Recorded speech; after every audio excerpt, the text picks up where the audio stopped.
Hey everyone, welcome back to another episode of Garden Variety Ethics. So, you may have heard in the news there was another outbreak of E. coli that has infected 149 people as of May 9th, with multiple hospitalizations, several cases of kidney failure, and one death. This is not the first time, even in the recent past, that E. coli has been in the national press. You might remember there were multiple outbreaks regarding lettuce served at Chipotle in the past few years that collectively infected over 100 people. But why are there so many outbreaks of E. coli? Where does it come from? And what can we do to prevent further outbreaks? That and more in a moment.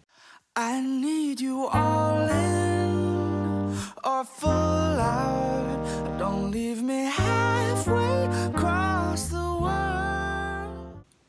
Okay, so to answer these questions, we need to have a better understanding of what E. coli is. E. coli is a species of bacteria with many different strains, most of which are harmless and inhabit healthy intestines of warm-blooded animals, including humans. However, some strains are harmful to humans and are categorized based on their location and the way in which they affect us. Extraintestinal pathogenic E. coli can infect various parts of the body and cause neonatal meningitis, respiratory infections such as pneumonia, and are responsible for about 85% of urinary tract infections. These strains typically inhabit the intestines, but are not pathogenic or disease-causing in that area. E. coli that are damaging in human digestive tracts typically come from contaminated food or water, and can be broken down into a few different groups. Enterotoxigenic and enteropathogenic E. coli both result in diarrhea, especially in children. 1.3 million children die from diarrhea every year, so it's no joke, with these types of E. coli contributing significantly. But none of the strains I've listed are ones I'm going to focus on today, since they are not the cause of the recent outbreaks that I've been referring to. That honor belongs to the enterohemorrhagic E. coli group, named as such because these bacteria produce what are known as Shiga and Shiga-like toxins, which destroy red blood cells and cause bloody diarrhea, leading eventually to hemolytic uremic syndrome, which is a severe failure of the kidneys. The prodigal son of this group is strain O157H7, which alone is responsible for 73,000 illnesses every year in the United States, and constitutes 36% of all enterohemorrhagic E. coli infections. It's also the cause of the most recent outbreak from Arizona. So now we have some idea of what it is, but how does it get onto lettuce? Many news articles say that the source of the E. coli outbreak is lettuce, but that's misleading. Yes, the lettuce is the contaminated food, and if you eat it, you have a good chance of being infected. But vegetables can't and won't ever be the true source of enterohemorrhagic E. coli outbreaks, because vegetables don't have digestive systems to develop them. They're simply vehicles for transmission. Ruminants, including cattle, however, do develop them, and are the primary reservoirs in the United States. Whether E. coli existed before animals, or how the animals first became hosts, is unclear, and at this point is merely speculation. But according to the book E. Coli Infections, Causes, Treatment, and Prevention, several studies establish that cattle are the main reservoir of E. coli O157H7. Carriers are usually young animals with no clinical signs that intermittently shed E. coli O157 into the environment through their feces. The absence of clinical signs and symptoms in carriers is another factor enhancing the risk of meat contamination. Since they have no visible signs of infection, these animals are regularly slaughtered. Their meat may become contaminated at the slaughterhouse due to spillage from the intestine, or because of contact between the carcass surface and hide, and may thus become the gateway through which the microorganism enters the human food chain. The numbers of cattle that host E. coli range depending on the scientific source, as well as within sources, as a result of factors like farm location and sampling sizes, with the book giving a 2 to 45% range in the United States. One study from the National Academy of Sciences found that 43% of cattle from 30 different cattle feedlots in the Midwest harbored O157 pre-evisceration, which occurs after slaughter, with a total of 87% of those farms having at least one infected cow. Fecal samples were not far off, with 28% of fecal samples contaminated and 72% of farms with at least one sample. The authors conclude that considering the vast number of operations with at least one contaminated animal or sample, the infection of E. coli O157 is widespread. They also conclude that the overall prevalence was much higher than other studies previously suggested. Other farm animals are also found to harbor E. coli O157, with this study finding animal fecal samples at 32 county and state fairs contaminated for 11.4% of cattle, 1.2% of pigs, 3.6% of sheep and goats. Other studies have found evidence of non-0157 Shiga toxin producing E. coli in many farm animals, with this one on pigs saying that the prevalence of non-0157 Shiga toxin producing E. coli in the population is presumably grossly underestimated.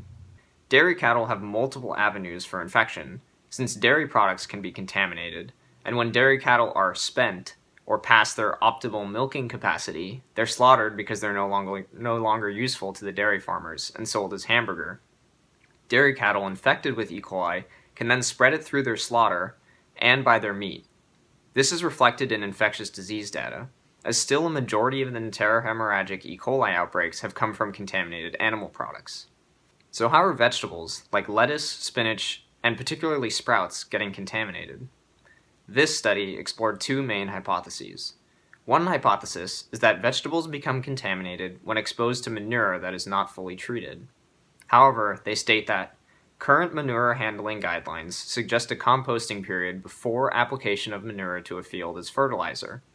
Research has demonstrated the long-term survival of E. coli 0157 in manure held under a variety of conditions, so even strict adherence to the guidelines may result in the application of manure containing culturable E. coli 0157 to production fields. This is corroborated by the book I reference, which provides evidence from this study that found that E. coli could survive up to 23 weeks in cattle feces. The other hypothesis is that vegetables become contaminated when irrigated with water infected by animal feces or other cross-contamination. Some evidence for this is the ability for E. coli to survive long periods of time in water as well, which is supported by this study that found that E. coli survived for 109 days in water. In addition, this hypothesis is supported by the fact that multiple outbreaks have been traced to the contaminated water itself. To test the first hypothesis, the researchers in this study inoculated fresh manure with E. coli and applied it to seeds of lettuce. They were interested in how exactly the E. coli spread from the manure to the lettuce, and in what quantity, especially since it's standard practice for lettuce growers to sanitize their product with a chlorine rinse. Despite thoroughly sanitizing the seeds a few days into growth, E. coli was already inside the seed structure, and was therefore resistant to sanitation from the outside. They repeated this experiment with lettuce that was almost finished growing, but this time they used contaminated irrigation water, even ensuring that no edible portions of the plant were physically in contact with the water. They found that the results indicate that E. coli 0157 is capable of entering the roots of mature lettuce plants and can be transported upward to locations within the edible portions of the plant. Direct contact between the leaves and a contamination source is not required for the organism to become integrated into edible lettuce tissue. So far in this video, I've provided evidence that 1. Farmed animals are the primary reservoirs of enterohemorrhagic E. coli, including 0157. 2. Farmed animals spread E. coli through their meat and dairy, through their feces, and through blood and entrails when they're slaughtered. 3. That manure produced and water contaminated from their feces are capable of spreading to vegetable crops. And 4. That some of our standard practices for protecting ourselves from these sources are ineffective. Is it any wonder that hundreds of thousands of Americans fall ill from E. coli every year? With 9 billion slaughtered U.S. land animals, producing 500 million tons of feces, a great deal of which is spread all over our crops as manure, and leaking into our surrounding groundwater, is it even a question as to how we're getting infected? We don't have to accept this level of risk. In fact, we can eliminate all of these sources and likely drastically reduce contamination from E. coli, first by stopping the forced reproduction of domestic animals, by eliminating these foods from our diets, and adopting veganic farming practices, which uses plant-based compost and fertilizer as opposed to manure. We would no longer be exposing ourselves to risk by consuming contaminated animal product, and we would prevent our plant foods from becoming contaminated by manure and infected irrigation water. I don't have time in this video to go over the efficacy and scalability of veganic farming practices, but I'll provide some information in the description below. The necessity of adopting measures like this are evident when considering that this problem compounds on itself because of the incredible number of antibiotics that are used in low levels in animal feeds to try to increase animal growth on factory farms. It's estimated that 70 to 80% of all antibiotics administered in the United States are given to animals on farms. Yet, administering low doses of long-term antibiotics is the perfect way for bacteria in those animals to develop resistance to those antibiotics. Without strong enough doses, some bacteria survive long enough to reproduce resistant strains. Antibiotics that are typically used in humans are banned from use in animals in the EU, with some countries banning all antibiotic use in healthy farmed animals. And yet it persists in the US, despite research suggesting that it only saves the industry 25 cents per animal, in the case pigs, with effective cost reduction being approximately half a cent per pound. According to a 2013 CDC review, the total financial burden of antibiotic resistance bacteria in the US is approximately $20 billion for medical expenses and $35 billion for lost productivity. And this isn't even factoring the human cost, with an estimated minimum of 2,049,442 illnesses and 23,488 deaths caused as a result of antibiotic-resistant bacteria every year.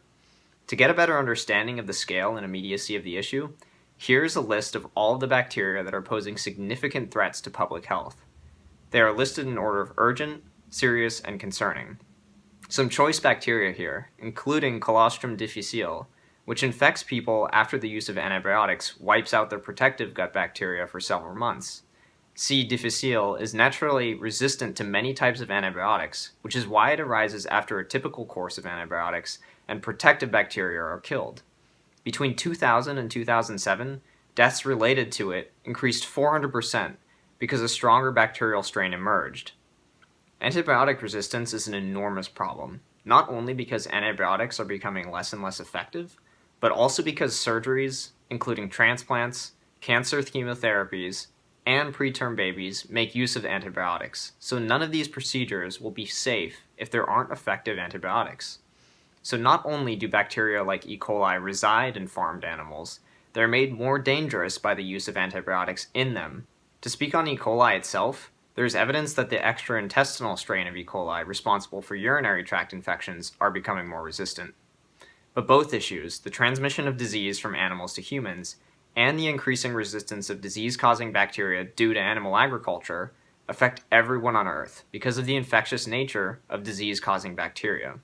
And both issues can be greatly alleviated by ending animal agriculture. Yet this is never a suggestion that is put forward.